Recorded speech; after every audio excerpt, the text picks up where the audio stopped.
ओम नमो भगवते वासुदेवाय नमः। आपके अपने YouTube चैनल जैमा कंजक में आपका बहुत बहुत स्वागत है। भगवान लक्ष्मी नारायण की कृपा आप और आपके परिवार पर सदा सर्वदा बनी रहे। आज की वीडियो में हम मार्गशीर्ष अघन मास महात्म्य का कथा अध्याय 14 आपके सामने प्रस्तुत करने जा रहे हैं। उम्मीद करती हूँ कथा का पूरा फल लेने के लिए आप कथा को शुरू से लेकर अंत तक जरूर श्रवण करेंगे। ओम नमो भगवते वासुदेवाय नमः। श्री भगवान ने कहा, फिर मार्गशीर्ष महीने के शुक्ल पक्ष में द्वादशी के दिन सुबह मत्स्य उत्सव को बुद्धिमानों द्वारा निषेध धाज्ञा के अनुसार उचित प्रसाद और सेवाओं के साथ मनाया जाना चाहिए। मार्गशीर्ष माह के 10वें दिन भक्त को संयमित होकर भगवान की पूजा करनी चाहिए। तब बुद्धिमान भक्त को निषेधाज्ञा के अनुसार पवित्र अग्नि में पवित्र संस्कार करने चाहिए। उसे स्वच्छ वस्त्र पहनकर प्रसन्न मन से अभिमंत्रित हव्य चावल पकाना चाहिए और 5 कदम चलना चाहिए। फिर उसे अपने पैर धोने चाहिए। फिर उसे शीर वृक्ष से 8 अंगुल लंबी टहनी लेनी चाहिए और अपने दांतों को ब्रश करना चाहिए। इसके बाद उसे सावधानी पूर्वक आचमन संस्कार करना चाहिए। फिर वे पूरे आकाश का सर्वेक्षण करता है और लोहे की गदा धारण करने वाले मुझ भगवान का ध्यान करता है। वे मेरा ध्यान ऐसी व्यक्ति के रूप में करता है जो पीले वस्त्र पहने है, जो मुकुट पहनता है, जिसके हाथ में शंख चक्र और लोक गदा है, जिसके कमल जैसा चेहरा है और जो सभी विशिष्ट विशेषताओं से युक्त है। इस प्रकार ध्यान करने के बाद मनुष्य अपने हाथ में जल लेकर सूर्य के मध्य में स्थित भगवान का ध्यान करता है और हाथ में जल लेकर अर्घ्य देता है। उस समय हे चतुर्मुख उसे ये शब्द कहने चाहिए, हे पुंडरीकाक्ष, मैं एकादशी के बिना भोजन के रहूंगा और अगले दिन भोजन करूंगा। हे अच्युता, मेरी शरण बनो। ये कहने के बाद उसी दिन रात को मेरी मूर्ति की उपस्थिति में आदेश के अनुसार नारायण को प्रणाम शब्दों से का दोहराना चाहिए। फिर सुबह होते ही उसे समुद्र या किसी अन्य नदी या झील में मिलने वाली नदी के पास जाना चाहिए या घर में ही रहना चाहिए और वहां से शुद्ध मिट्टी में लेनी चाहिए। मनुष्य को मिट्टी लेकर मंत्र से भगवान को नमस्कार करना चाहिए, उससे वे शुद्ध हो जाएगा। मिट्टी लेने का मंत्र है, हे देवी, हे पृथ्वी, आपके द्वारा ही सभी जीवित प्राणियों का सदैव पालन और पोषण होता है। उस सत्य के द्वारा हे मंगल में मेरे पापों को दूर करो। ब्रह्मांडीय अंड के भीतर सभी तीर्थों को देवताओं ने अपने हाथों से छुआ है, इसलिए उनके द्वारा छुई हुई और तुमसे ली हुई इस मिट्टी को मैं संभालता हूँ। हे वरुण, सभी रस आप में निरंतर मौजूद हैं, अतः इस मिट्टी को प्रवाहित कर पवित्र कर ले, देरी मत करें। इस प्रकार मिट्टी और जल को अभिमंत्रित करने के बाद उसे पूरे मिट्टी के ढेले के माध्यम से अपने ऊपर 3 बार लगाना चाहिए। फिर इसे पानी से धो दिया जाता है। मनुष्य को सदैव इसी जल से स्नान करना चाहिए। मगरमच्छों और कछुओं से दूर उसे स्नान करना चाहिए, आवश्यक अनुष्ठान करने चाहिए और फिर मेरे निवास पर जाना चाहिए। वहाँ है महान योगी, उससे भगवान नारायण हरि को प्रसन्न करना चाहिए।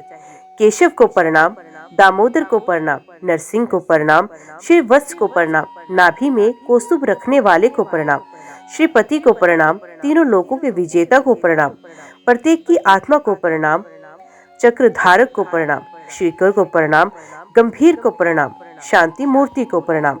इस प्रकार देवों के भगवान नारायण की पूजा करने के बाद बुद्धिमान भक्त को भगवान के सामने 4 बर्तन रखने चाहिए। उन्हें जल से भरकर सफेद उपटन और चंदन का लेप करना चाहिए। उन्हें फूल मालाएं पहनानी चाहिए। उन पर आम के पेड़ की कोमल पत्तियां रखनी चाहिए। उन्हें सफेद कपड़े से लपेट कर रखना चाहिए। तांबे के बर्तनों में सोने के टुकड़े डालकर उन पर तिल के बीज भरकर रखने चाहिए। 4 घड़ों को 4 महासागरों के रूप में महिमा मंडित किया गया है। उन बर्तनों के बीच में व्रती को एक चौकी रखनी चाहिए, जिसके बीच में कपड़ा हो। उसके ऊपर सोने, चांदी, तांबे या लकड़ी से बना एक बर्तन रखा जाएगा। यदि पहले बताए गए प्रकार का कोई बर्तन उपलब्ध नहीं है तो एक कप पलाश के पत्ते की सिफारिश की जाती है। बर्तन में पानी भरा होना चाहिए। उस पात्र में मछली के रूप में जनार्दन की प्रतिकृति सोने की बनाकर रखनी चाहिए। इसे देवों के भगवान की सभी सहायक वस्तुओं से सुसज्जित किया जाना चाहिए। इसे वेदों और स्मृतियों से विभूषित किया जाना चाहिए। वहाँ अनेक प्रकार के खाद्य पदार्थ, फल और फूल उसकी शोभा बढ़ाने वाले होने चाहिए। गंध, धूप और वस्त्रों से भगवान की विधिवत पूजा की जानी चाहिए। जिस प्रकार हे भगवान मछली के रूप में सभी वेद जो पाताल लोक में ले जाए गए थे वे आपके द्वारा उठाए गए थे। उसी प्रकार हे केशव, मुझे भी छुड़ाओ सांसारिक अस्तित्व के सागर से ऊपर। ये बोलने के बाद उसे इसके सामने जागरण करना चाहिए। त्योहार मनाया जाएगा किसी की समृद्धि के अनुरूप। जब दिन साफ हो जाए तो चारों बर्तन 4 ब्राह्मणों को दे देने चाहिए। पूर्व दिशा में रखा हुआ पात्र ऋग्वेद के ज्ञाता को दिया जाना चाहिए। दक्षिण में स्थित सामवेदिन को दिया जाता है। साधक को पश्चिम दिशा में रखा हुआ उत्तम पात्र यजुर्वेद में पारंगत व्यक्ति को देना चाहिए। ये बर्तन उत्तर दिशा में जिसे चाहे दे दो। ये निर्धारित प्रक्रिया है। बर्तन देते समय उसे इस प्रकार बोलना चाहिए। पूर्व में ऋग्वेद प्रसन्न हो, सामवेद दक्षिण में प्रसन्न हो, पश्चिम में यजुर्वेद प्रसन्न हो और उत्तर में अथर्ववेद प्रसन्न हो। मछली की स्वर्ण प्रतिकृति को गंध, धूप आदि और वस्त्रों से विधिवत और उचित क्रम से सम्मानित करके गुरु को देना चाहिए। आचार्य को मेरे मंत्रों के रहस्य, पूजा की विधि से सब कुछ मेरे साधनों द्वारा संचालित करना चाहिए। विधिवत उपहार देने पर दानकर्ता को करोड़ गुना फल मिलता है। जो नीच मनुष्य उपदेश पाकर भी मोह के कारण नियम विरुद्ध आचरण करता है, वे करोड़ों जन्मों तक नरक में पकाया जाता है। जो आज्ञा देता है उसे बुद्धिमान लोग गुरु कहते हैं। द्वादशी के दिन विधि के अनुसार सब कुछ देकर वे मेरी पूजा करे। उसे ब्राह्मणों को भोजन कराना चाहिए और अपनी क्षमता के अनुसार उन्हें धन उपहार देना चाहिए। भरपूर मात्रा में अच्छी तरह पका हुआ, अच्छे कपड़े पहने हुए भोजन होना चाहिए। तत्पश्चात मनुष्य को स्वयं ब्राह्मणों सहित भोजन करना चाहिए। उसे अपनी वाणी तथा इंद्रियों पर संयम रखना चाहिए। हे सत्य पुरुषों में श्रेष्ठ, जो मनुष्य इस विधि से मत्स्य पर्व मनाता है उसके लाभ और पुण्य को सुनो। यदि किसी के 10 लाख मुख हैं और उसकी आयु ब्रह्मा के बराबर है, तो हे महान पवित्र अनुष्ठान करने वाले, वे इस पवित्र कार्य के लाभ का पर्याप्त रूप से वर्णन कर सकता है। जो व्यक्ति श्रद्धा पूर्वक इस उत्कृष्ट द्वादशी कल्प का वर्णन या श्रवण करेगा वे सभी पापों से मुक्त हो जाएगा। ओम नमो भगवते वासुदेवाय नमः। अभी हम श्रवण करते हैं चक्रिका की कहानी। व्यास जी ने कहा, हे श्रेष्ठ ब्राह्मण, मैं फिर से सर्वोच्च आत्मा विष्णु की महानता का वर्णन कर रहा हूँ, जो सभी दुखों को नष्ट कर देती है। हे ब्राह्मण, क्षत्रिय, वैश्य, शूद्र और निम्न जाति के अन्य लोग जो विष्णु की भक्ति का सहारा लेते हैं भाग्यशाली हैं, इसमें कोई संदेह नहीं। एक ब्राह्मण जो विष्णु का भक्त नहीं है उसे चांडाल से हीन जानना चाहिए, जबकि एक चांडाल जो विष्णु का भक्त है उसे ब्राह्मण से भी श्रेष्ठ जानना चाहिए। जो विष्णु के प्रति भक्तिहीन है वे ब्राह्मण कैसे हो सकता है, और जिसके मन में विष्णु के प्रति भक्ति है वे चांडाल कैसे हो सकता है। जब कोई व्यक्ति ईमानदारी से विष्णु की पूजा करता है तो उसे उस चांडाल को चारों वेदों को जानने वाला ब्राह्मण से भी श्रेष्ठ समझना चाहिए। पूर्व में द्वापर नामक युग में चक्रिक नाम का एक पर्वतरोही रहा करता था, जो दूसरों की भूमि पर खेती करता था और जिसका अच्छा जन्म नहीं हुआ था, यानी अच्छे परिवार में जन्म नहीं हुआ था, लेकिन अच्छी आजीविका के बिना था। ये ब्राह्मणों की तरह बात करता था, अपने गुस्से पर काबू रखता था, दूसरों को नुकसान नहीं पहुंचाता था, दयालु था, पाखंड से रहित था और अपने पिता और माता के प्रति अत्यधिक समर्पित था। उन्होंने विष्णु के बारे में बात नहीं की थी, उसने मुक्ति के बारे में पवित्र ग्रंथ नहीं सीखे, फिर भी उनके मन में विष्णु के प्रति दृढ़ भक्ति उत्पन्न हो गई। प्रतिदिन वे चक्रधारक विष्णु के हरि, केशव, गोविंद, वासुदेव, जनार्दन जैसे नामों का स्मरण करता। वे एक पर्वतारोही परिवार में पैदा हुआ। उन्होंने जो भी जंगली फल प्राप्त किया उसे सबसे पहले अपने मुंह में डाला, तब उसने उसकी मिठास जानकर उसे फिर से अपने मुंह से निकाला और बहुत प्रसन्न होकर प्रतिदिन उसे विष्णु को अर्पित करता। उसने इस बात में कोई भेदभाव नहीं किया कि वे अपवित्र है और क्या नहीं। अपने ही वर्ग की आदत सदैव शीर्ष पर रहती है। हे श्रेष्ठ ब्राह्मण, एक बार जब वे जंगल में घूम रहे थे तो उन्हें प्रियल वृक्ष का एक पका हुआ फल मिला। फल ना पाकर वे प्रसन्न हुआ और जानने के लिए उसके झट से उसे मुंह में डाल लिया। हे ब्राह्मण, जैसे ही उसने फल मुंह में डाला वे उसके गले में समा गया। हे ब्राह्मण, उसने अपने बाएं हाथ से अपने गले को सावधानी से पकड़कर अपने दाहिने हाथ से अपने गले की पूरी गुहा को फल की नीचे की ओर गति को रोक लिया। तब चक्रिका ने, जो पूरी तरह विष्णु की भक्ति में लीन था, सोचा, यदि मैं पूरा फल मुरा के शत्रु को नहीं चढ़ाऊंगा तो मेरे जैसा कोई पापी सांसारिक अस्तित्व से वे पैदा नहीं होगा। विभिन्न प्रकार से विष्णु का ध्यान करते हुए उन्होंने निर्णय लिया। फिर भी हे ब्राह्मण, वे फल उसके गले में से नहीं उतरा। विष्णु के उस अनन्य भक्त ने कुल्हाड़ी से अपना गला काट लिया। उसने वे फल अपने गले से निकाला और विष्णु को अर्पित किया। वे मन ही मन उसके बारे में ही सोचता हुआ उसके पास आया और उसका पूरा शरीर खून से लथपथ होकर जमीन पर गिर पड़ा। उसे मरा हुआ देखकर भगवान विष्णु व्यथित हो गए। उसके जैसा कोई दूसरा भक्त नहीं, क्योंकि उसने अपना गला काटकर मुझे प्रसन्न किया। चूंकि इस भक्त ने अच्छा कार्य किया है, तो ऐसी कौन सी वस्तु हो सकती है जिसे देकर मैं इसके ऋण से मुक्त हो सकूं। वे धन्य है, वे अत्यंत धन्य है, वे निस्संदेह धन्य है। उसने अपने प्राणों का बलिदान देकर मुझे प्रसन्न किया। मैं नहीं जानता कि मुझे उन्हें ब्राह्मण का पद देना चाहिए या शिव का या सम्राट का, या उनके ऋण से मुक्त कैसे होना चाहिए। ऐसा कहकर वो बहुत प्रसन्न होकर गरुड़ पताकाधारी भगवान ने अपने हाथ में कमल से उसके सर को छुआ। उनके हाथ से कमल का स्पर्श पाकर वे पर्वतरोही संताप से मुक्त हो गया और पूर्णतः विष्णु को समर्पित हो बड़े जोश के साथ उठ खड़ा हुआ।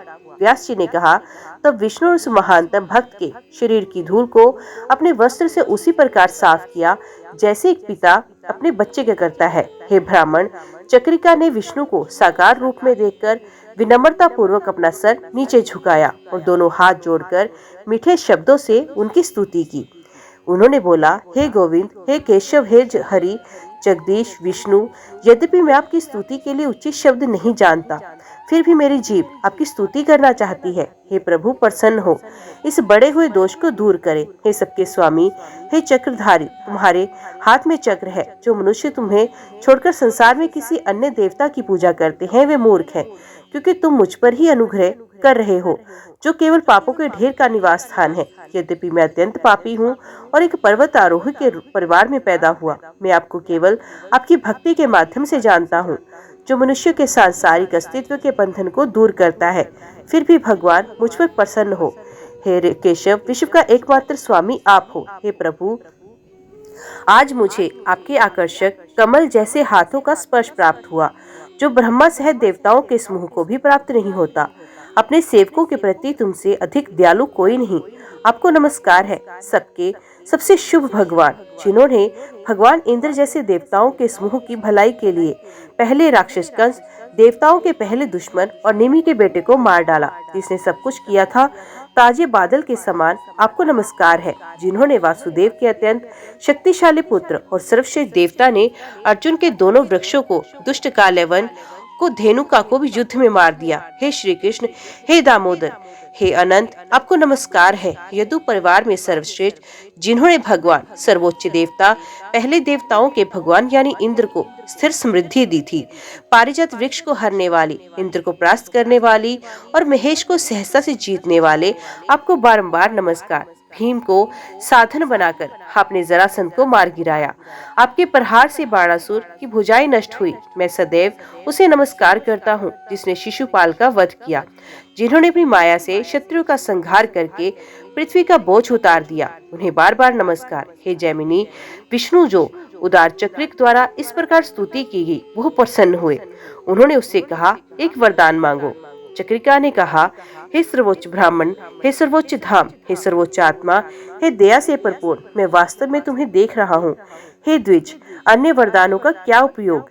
मैंने आपके स्वरूप का ध्यान नहीं किया। मैंने खाने पीने की वस्तुओं, दिव्य पुष्पों, दिव्य धूप या दिव्यों से पूजा नहीं की। मुझे आपके नाम कभी याद नहीं आए। हे प्रभु, मैंने आपके चरणों से बहते हुए जल को कभी अपने सर पर नहीं रखा। मैंने तुम्हें अर्पित किया हुआ प्रसाद नहीं खाया और ना तुम्हारे सम्मान में कोई व्रत किया। फिर भी मैं तुम्हें देख पा रहा हूँ। मैं अन्य वरदानों का क्या करूँगा? मेरा जन्म एक पर्वतारोही परिवार में हुआ और मुझे सभी धार्मिक संस्कारों से वंचित रखा गया। फिर भी मैंने आज आपके चरण कमलों की रक्षा कर ली है, जिन्हें देवताओं द्वारा भी सुरक्षित करना कठिन है। फिर अन्य वरदानों से मुझे क्या प्रयोजन? फिर भी हे लक्ष्मीपति, जब आप वरदान देने की इच्छा करें, तब मेरा हृदय आप पर ही बना रहे, इसे अपनी कृपा से डूबने न दे। प्रभु ने कहा, हे विशाल हृदय वाले, आपके द्वारा की गई इस अमृत वर्षा से मुझ पापी सेवक को बहुत संतुष्टि मिली। हे प्रिय, तुमने ये उत्तम कमल मुझे अर्पित किया, उससे मैं बहुत प्रसन्न हूँ। मैं प्रसन्न होकर तुम्हारी भक्ति स्वीकार करता हूँ। व्यास जी ने कहा, इस प्रकार बोलते हुए भक्ति स्वीकार करने वाले दया से भरे विष्णु ने अपनी 4 लंबी भुजाओं से भक्त को गले लगा लिया। प्रभु ने कहा, हे प्रिय, हे चक्रिका, हे श्रेष्ठ, मैं तुम्हारी भक्ति से प्रसन्न हूँ। हे प्रिय, मैंने जो कुछ दिया वे अवश्य पूरा होगा। सार्वभौमिक आत्मा, ब्रह्मांड के रक्षक, सर्वोच्च भगवान उस महान भक्त को फिर से गले लगाकर वहीं अंतर ध्यान हो गए। विष्णु की भक्ति में अत्यधिक रुचि रखने वाला चक्रिक बहुत प्रसन्न हुआ और अपने पुत्रों, पत्नी आदि को त्याग कर द्वारका नगरी में चला गया। इस प्रकार वहां जाने पर लक्ष्मी के स्वामी की कृपा के कारण अपने जीवन के अंत में उसे ऐसी मुक्ति प्राप्त हुई जो देवताओं के लिए भी कठिन थी। इसलिए भगवान अपने भक्तों पर निर्भर हैं। वे केवल भक्ति के माध्यम से प्रसन्न होते हैं, न कि स्तुति, धन, तपस्या या गुनगुनाने से। हे ब्राह्मण श्रेष्ठ, यद्यपि उसने वे फल दे दिया जो उसके द्वारा चखकर अपवित्र कर दिया गया था, फिर भी विष्णु उसकी स्थिर भक्ति को जानकर उससे प्रसन्न हुए। इसलिए इस संसार में जो लोग मुक्ति की इच्छा रखते हैं उन्हें भगवान विष्णु की पूजा करनी चाहिए। जो मनुष्य दृढ़ भक्ति से इंद्र जैसे महान देवताओं द्वारा पूजे जाने योग्य विष्णु के चरण कमलों की जोड़ी की पूजा करते हैं, वे मुक्ति को प्राप्त होते हैं। ओम नमो भगवते वासुदेवाय नमः। आज की वीडियो में इतना ही। उम्मीद करती हूँ वीडियो आपको पसंद आई होगी। वीडियो पसंद आई हो तो वीडियो को लाइक और चैनल को सब्सक्राइब जरूर कीजिएगा। जय श्री कृष्णा लिखकर कमेंट बॉक्स में अपनी हाजिरी और अपने सुझाव देना ना भूलिएगा। तो मिलते हैं अगले अध्याय के साथ। तब तक के लिए देखते व सुनते रहिए। जय मां कंजक, जय माता दी।